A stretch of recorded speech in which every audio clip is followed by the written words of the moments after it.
Bonjour à tous, cette vidéo a pour but de vous expliquer une notion que vous avez parfois du mal à comprendre. Ce sont les échelles cartographiques. La vidéo vous permettra également de compléter la fiche méthode du même nom. Avant de commencer, posons-nous une bonne question. Qu'est-ce qu'une échelle cartographique?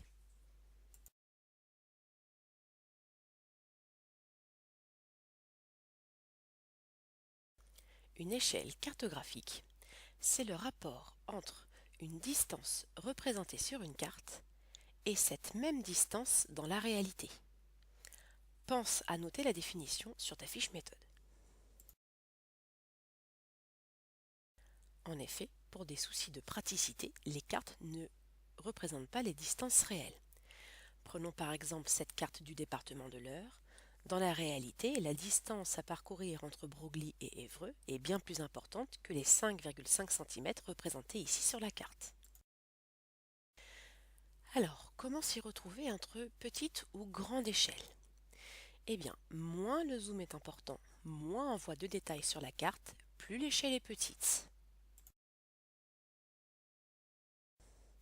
Alors que, au contraire, plus le zoom est important, plus on voit de détails et plus l'échelle de la carte est grande.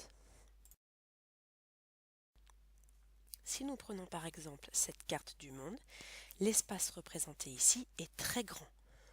On voit très peu, voire aucun détail, donc cette carte est à petite échelle. Au contraire, cette carte de la ville de Brest présente un espace réduit où l'on voit de nombreux détails. On peut voir de la verdure, la mer, des bâtiments. Eh bien, cette carte est à grande échelle. Alors bien entendu, l'échelle d'une carte est assez relative. En effet, si je prends ces deux exemples-là, la carte du monde qui présente très peu de détails est à petite échelle, alors que comparée à elle, la carte de la France, qui va présenter un peu plus de détails, est à grande échelle. Toutefois, si je compare la carte de la région Normandie aux deux autres cartes, eh bien, la carte de la France présente une plus petite échelle, moins de détails, que la carte de la région Normandie.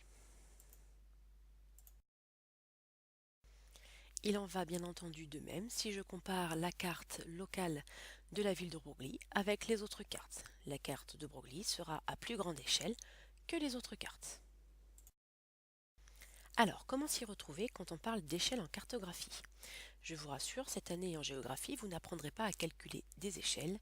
Cet élément du programme est réservé au programme de mathématiques de l'année de 5e.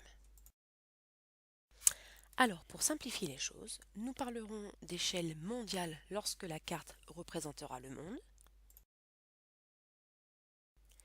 d'échelle continentale lorsque la carte représentera un continent, comme ici l'Europe, d'échelle nationale lorsque la carte représentera un pays, par exemple ici la France, d'échelle régionale lorsque la carte représentera une région ou un département, ici j'ai choisi la région Normandie, et enfin d'échelle locale lorsque la carte représentera une ville ou encore un quartier, voire une rue. Ici j'ai choisi la ville de Broglie. Et voilà, vous savez maintenant tout ce qu'un élève de 6e doit savoir sur les échelles cartographiques. N'oubliez pas de compléter votre fiche méthode, vous en aurez besoin en classe. À bientôt!